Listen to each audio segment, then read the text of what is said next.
Hello friends, अस्सलाम वालेकुम and welcome to real info.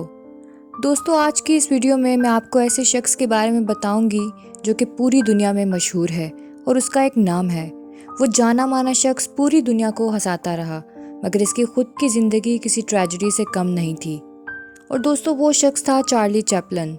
जी हाँ, आप सब यकीनन इसके नाम से बखूबी वाकिफ़ होंगे। तो चलिए बिना देर किए वीडियो को शुरू करते हैं।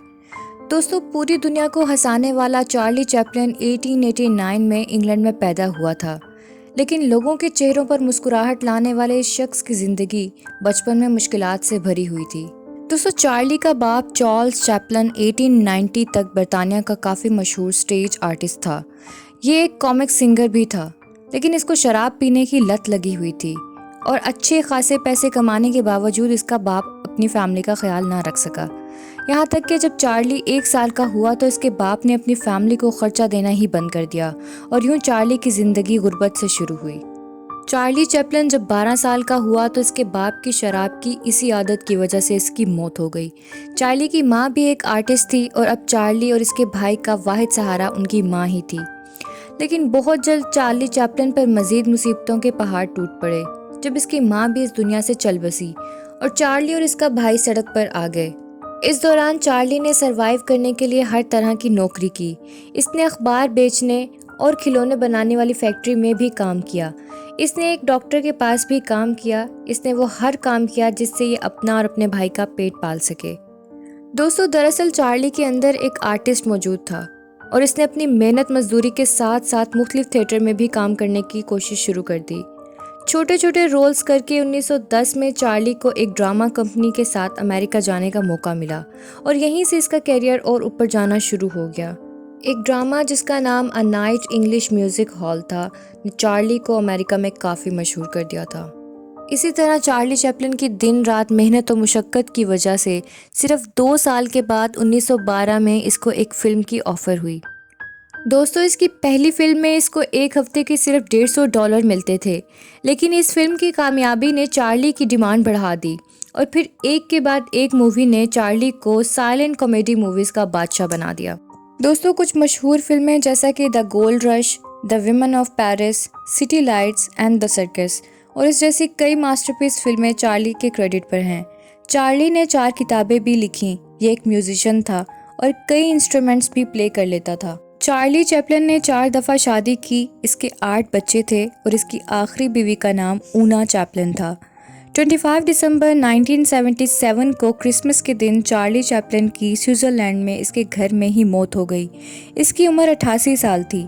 2 दिन के बाद इसकी आखिरी रसूमात अदा कर दी गईं और इसको स्विट्ज़रलैंड में इसके घर के पास ही दफना दिया गया। लेकिन किसी के वहमो गुमान में भी ना था कि आगे क्या होने जा रहा है। चार्ली की मौत के तकरीबन 2 महीने के बाद 2 मार्च 1978 को चार्ली की बीवी ऊना को स्विट्ज़रलैंड की लोकल पुलिस की तरफ से एक कॉल आई।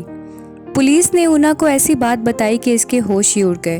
पुलिस के मुताबिक चार्ली की लाश उसकी कब्र से गायब थी। किसी ने चार्ली की कब्र को खोदकर चार्ली की लाश चोरी कर ली थी। पूरी दुनिया ये वाक़या को सुनकर हैरान रह गई। दुनिया के मशहूर तरीन इंसानों में से एक चार्ली की लाश गायब हो चुकी थी। स्विट्ज़रलैंड की पुलिस ने इस केस पर काम करना शुरू कर दिया। लाश गायब होने के कुछ ही दिनों के बाद चार्ली की बीवी ऊना को एक कॉल मौसूल हुई। ये कॉल अगवाकारों की थी, यानी कि किडनैपर्स की। इन्होंने चार्ली की बीवी को बताया कि चार्ली की लाश इनके कब्जे में है और इन्होंने चार्ली की लाश के बदले $6 लाख मांगे। ये आज भी एक बहुत बड़ी रकम है, लेकिन उस वक्त तो ये बेहद भारी रकम थी। दोस्तों, ये एक हैरत अंगेज़ बात थी कि एक लाश को अगवा करके इसके बदले तावान मांगा जा रहा था। चार्ली की बीवी ऊना ने पैसे देने से साफ इनकार कर दिया, लेकिन अगवाकारों ने इसके बच्चों को नुकसान पहुंचाने की भी धमकी दी। उस दौर में मोबाइल फ़ोन्स तो ना होने के बराबर ही थे, तो फ़ोन ज़्यादातर फ़ोन बूथ से ही किए जाते थे। पुलिस ने आसपास के इलाकों से तकरीबन 200 फ़ोन बूथ्स को मॉनिटर करना शुरू कर दिया। फ़ोन बूथ्स को ट्रैप किया जाता रहा और इन 200 फ़ोन बूथ्स के आसपास सादा लिबास में पुलिस हर वक्त मौजूद रहती थी। ये मॉनिटरिंग काम आई।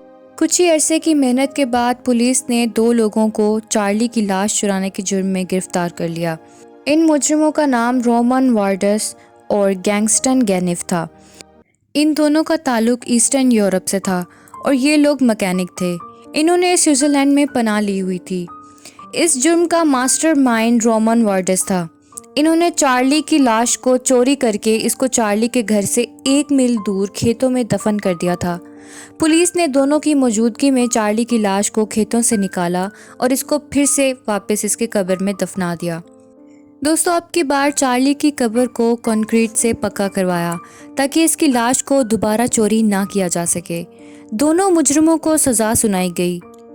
اس جرم کے ماسٹر مائنڈ رومن وارڈس کو 4.5 سال کی سزا سنائی گئی، جبکہ دوسرے مجرم کو 18 مہینے کے لیے جیل بھیج دیا گیا۔ انہوں نے یہ جرم ایک اٹالین اخبار میں شائع ہونے والی ایک کہانی کو پڑھ کر کیا تھا۔